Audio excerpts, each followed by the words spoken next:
Hi, and welcome to another episode of the Green Mountain Boys Tours. Today, I'm standing in front of Isaiah Carpenter's house on West Mountain Road in Shaftsbury.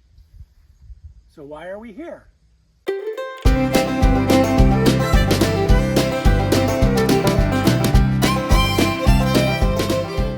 In this episode, Shaftesbury's wicked Tories provided consistent opposition to Bennington during the Revolutionary period. There are a couple of reasons to think that the Coles were patriots or Green Mountain Boys, but there are many reasons to show that they were really, actually, New York Loyalists. The legacy of Shaftesbury's Loyalists is preserved by two enigmatic houses built across from each other on Buck Hill Road. These Dutch colonial farmhouses represent the 25-year period of New York claims to the New Hampshire grants of land that became Vermont. These Loyalists and their stone houses have been repeatedly misunderstood by townspeople, historians, descendants, and architects. What do these houses have to do with the Green Mountain Boys or the Battle of Bennington? Original Shaftesbury settler and leader Ebenezer Cole built a stone barn or munitions house in 1770 in the Dutch colonial style, the first building in Shaftsbury. It has two front doors, one is now removed.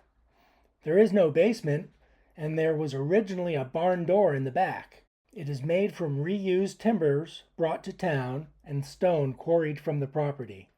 It is thought to have been Ebenezer's home, a fort, a barn, a church, or a munitions house. He had a New Hampshire title he may have bought from Bennington's Continental Storehouse owner, John Fassett, who owned the adjacent lot in Shaftsbury. The first town meetings for Shaftsbury were held at Samuel Robinson Jr.'s house and then at John Fassett's house in Bennington. One wonders if the two storehouses were started at the same time by these religious pioneers as part of a concerted effort to supply new settlers and defend the towns. Ebenezer Cole soon organized Shaftesbury's response to New York Governor Cadwallader Colden's proclamation of 1765, declaring the New Hampshire grants were to be under his jurisdiction. Cole and the others listed in his memorial wished the New York governor to confirm to us our lands by your letters patent or whatever way your honor shall please. Cole must have agreed with or even assisted with this change of jurisdiction. Cole then assisted the surveyor who came to initiate New York law in the area in 1766. Cole himself was a surveyor.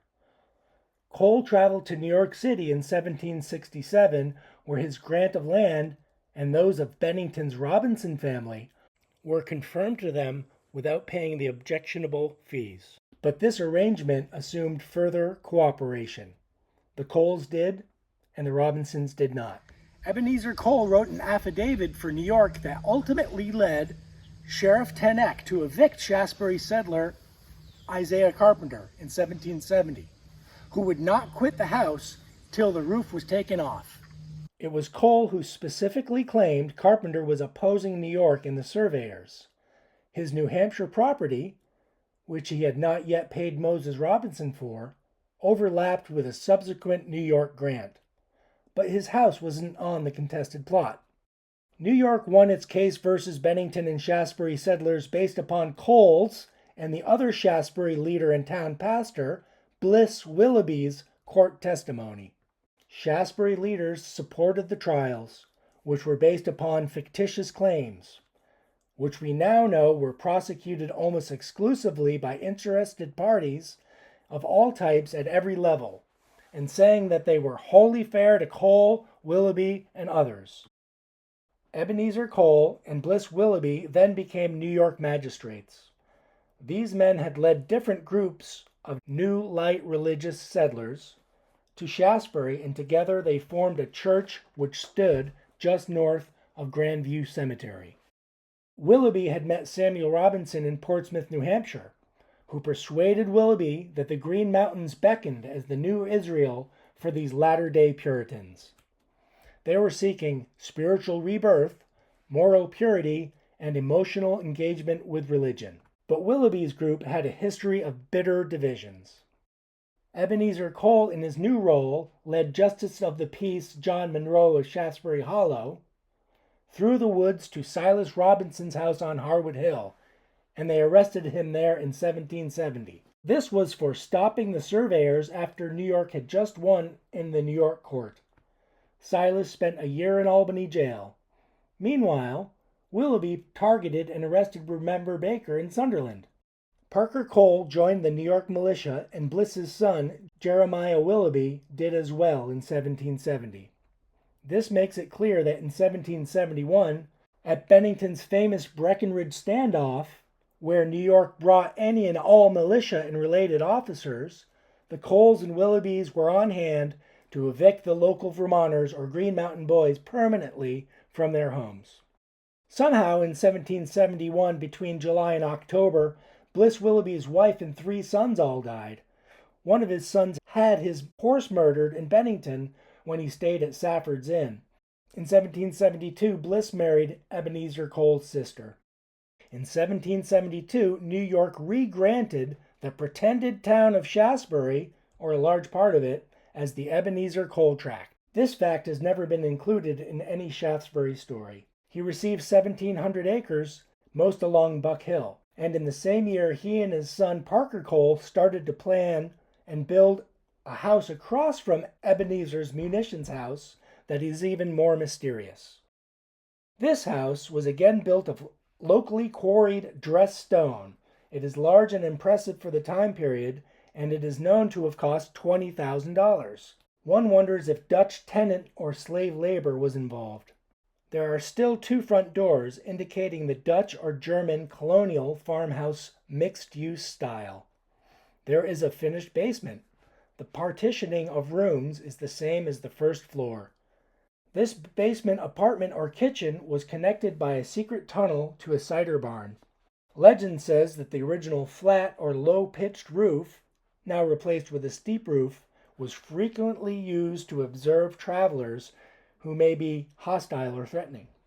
Was this a secret base for British and New York interests, concealing the Queen's Loyal Rangers, and contrary to Bennington settlers or Green Mountain Boys' interests? In the spring of 1772, the Bennington settlers were exercising control of the area. Ethan Allen had a confrontation at the Catamount Tavern in Bennington with Benjamin Buck, namesake of Buck Hill Road. "You are a damn bastard of old Monroe's. We shall make a hell of his house, and in turn burn him in it, and every son of a bitch that will take his part. It is no wonder to suppose you of that principle, for old Cole lives on one side of you, and old Willoughby on the other side." It is then reported that Ebenezer Cole had fled to New York City. This deponent on his way to New York called at the house of Bliss Willoughby and Ebenezer Cole. He found them armed and in great distress and danger, and having people in their houses ready to take arms in their defense in case they were attacked by rioters. These events were related to a report that British redcoats were sent and coming to Bennington. Ethan Allen even brought 2 cannon and a mortar from old Fort Hoosick in Williamstown, Massachusetts, to Bennington for defense. But when did Ebenezer Cole return to Shaftsbury? It may have been a few years, according to some sources. In the spring of 1777, Benjamin Cole, Ebenezer Cole's oldest son, was captured, leading 22 Loyalists to Canada through the efforts of Anne Story, who was hiding in a cave in the bank of Otter Creek. These Loyalists may have gathered at the secret and defensible Parker Cole house before heading north. So why has the legacy of these houses often been confused with the Continental Storehouse in Bennington, the object of the British attack on the town in 1777? No historian has ever researched this. Lore has been printed in town and architectural history books that points to Parker Cole storing a part of Shaftsbury's supply quota in 1781 at one of the Buck Hill Road houses. The few writers on this subject have considered the prosperous farm and fort-like buildings in Shaftsbury to have been a part of the Patriot militia and Continental supplies that the British knew were in town. The evidence is this. After the Battle of Bennington, we have an entry from the Council of Safety that has been misinterpreted. Freegift Cole was ordered to provide leather for Herrick's Rangers. This was from the Marsh Tan Yard in Shaftsbury, which was Parker Cole's wife's, Mary Marsh's, family farm. This is likely a do-it-or-else order from the council, who were administrating loyalty oaths and jailing or banishing settlers who disagreed with Vermont's land claims. Herrick's Rangers were supplied by confiscating Loyalist property by the Council of Safety. Freegift and Parker Cole supplying leather just after the battle has been thought to indicate their loyalty, and also the town of Shaftsbury's role in the battle as patriots. It may not have been so. We now know that there was a concerted effort by local loyalists to contact and promise help to the British once they got to town. How else are the Coles connected? A plot seems to center on James Breckinridge and his farm, the site of the showdown over the disputed land claims in 1771. At his farm were gathered horses and supplies, while other Shaftsbury settlers joined the British and promised ammunition, gave intelligence, and served as guides. Ethan Allen would later banish Ebenezer Cole and James Breckinridge in 1778 as among 17 wicked Tories for this plot to assemble help for the enemy. Most were banished, but Ebenezer was able to evade this sentence. Ebenezer has been asserted by non-historians to have become a staunch patriot once the war started. We will never know, but the council, which included John Fassett, didn't banish him. Perhaps this was a repayment for the good deed Cole did in 1767 when he convinced the New York governor not to charge them fees of office or a second payment for their lands in Vermont. Perhaps the separatist religion still held them together. Bliss Willoughby was not so lucky and did not maintain his Shaftsbury home throughout the war. He was banished in 1780 for endeavoring to subvert government and bring the same into contempt when he did defame the authority, magistrates, and judges of Vermont. In 1780, George Washington stopped supplying Vermont through the famous Continental Storehouse in Bennington. Supplies for the militia defending northern Vermont now came from each town. Here we have references to Parker Cole, Samuel Waldo, and Jonas Galusha using their homes for this supply. The half-stone house, or Robert Frost House in Shaftsbury, built in 1769, is the third stone Cole family house remaining. Amaziah Martin married Ebenezer Cole's daughter Rebecca, and this was their house. Martin may have assisted the mob against Yorkers in 1774, according to church records, indicating that he was a patriot. And the legend of the Parker Cole house includes post-Revolutionary War curiosities, one being that a skeleton with a red coat was left in the basement. One wonders who this could have been. David Cole, another of Ebenezer Cole's sons, was in a British Army unit, but died after the war and is buried in Kingston, New York. Tradition is responsible for a story to the effect that 6 years after the close of the Revolutionary conflict, a human skeleton dressed in the uniform of a British soldier was discovered beneath a pile of debris in a dark recess of one of these storage rooms. The soldier was believed to have been murdered by a comrade who threw the body there for concealment.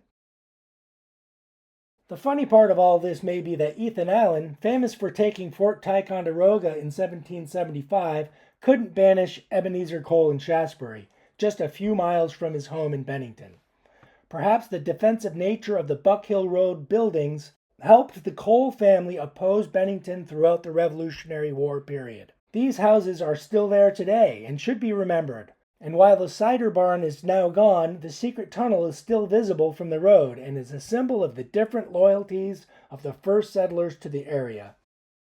While helping the state military in 1780 was patriotic, the providing of shoes for Herrick's Rangers in 1777 seems to be a part of the sequestration effort by the state to fund its military. The Cole family did not fight at the Battle of Bennington as patriots. They were neutral or supplying the British at Breckinridge's farm at this time. Before that, they were loyal to New York and British interests in claiming a New York jurisdiction including demanding extra payment for the lands and fees for the new surveyor. Vermonters would refuse this, and the Cole family, who didn't anticipate a revolution and got caught in the middle.